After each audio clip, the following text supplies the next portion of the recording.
जी अस्सलाम वालेकुम काशकार भाईओ दोस्तों। सफेद मुंजरा का मसला इस वक्त जोड़ा है धान की फसल के खास तौर पर हाइब्रिड बहुत ज़्यादा नज़र आ रहा देखने और जिमीदार बड़ा परेशान है। बोरर का शदीद अटैक है। जी सफेद मुंजर तुसी अज देख रहे जे वो बोरर असी कहने एक चावल तो अद्धे चावल के साइज़ की एक सुंडी है जिन्होंने असी बोरर कहने। ये बोरर ने अज तो 5 दिन पहले कट्टी है। ये पहले ग्रीन सबज फसल के नाल दी सी, इस वजह तो तुहानू सफेद मुंजर नज़र नहीं आई। 3-4 दिन 5 दिन इनू रंग बदलने च लगते हैं, वो रंग अपना छड्डी जाएगी आहिस्ता आहिस्ता। तुहानू उस वक्त नुकसान नज़र आया जिस वक्त उनका कलर वाइट हो गया, तुसी क्या सफेद मुंजर नज़र आ गई। लेकिन ये ज़हन च रखो कि 5 दिन पहले का नुकसान है, लिहाजा 5 दिन पहले का नुकसान है मतलब 5 दिन मजीद नुकसान होता रहा है और उनके तो बाद तुहानू बीमारी का पता चलिया। इस वजह तो दानेदार जहर हमेशा हिफाजती तौर पर इस्तेमाल करने की तजवीज़ की जाती है। हुण यह बोरर जिहड़ा तने दे विच दरम्यान मौजूद है, सेंटर च मौजूद है।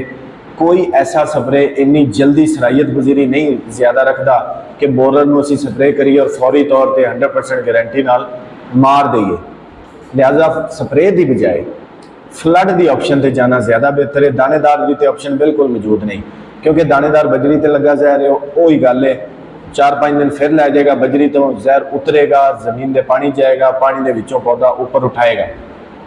उनके नालों बेहतर यह है कि तुसी अपने तौर पर फ्लड के विच कुछ जहर मसलन क्लोरपैरीफास, फिप्रोनिल,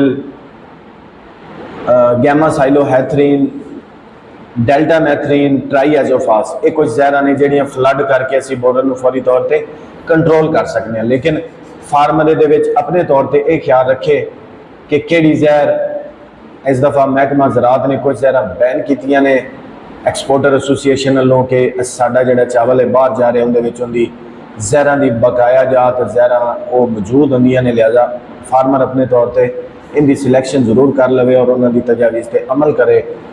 और लेकिन फार्मर का जिहड़ा नुकसान है उन्होंने कंट्रोल करना प्रायोरिटी है। तो इस वजह तो मैं कहांगा कि स्प्रे की ऑप्शन से बोरर एक दफ़ा आ जाए, बहुत कम चांसिस ने कि दोबारा कंट्रोल हो जाता है। लेकिन उसकी बजाय तुसी फौरी तौर पर फ्लड की ऑप्शन जाओ, फ्लड कुछ ज़्यादा ऐसियां फ्लड करो पानी के नाल ताकि बोरर फौरी तौर पर कंट्रोल हो।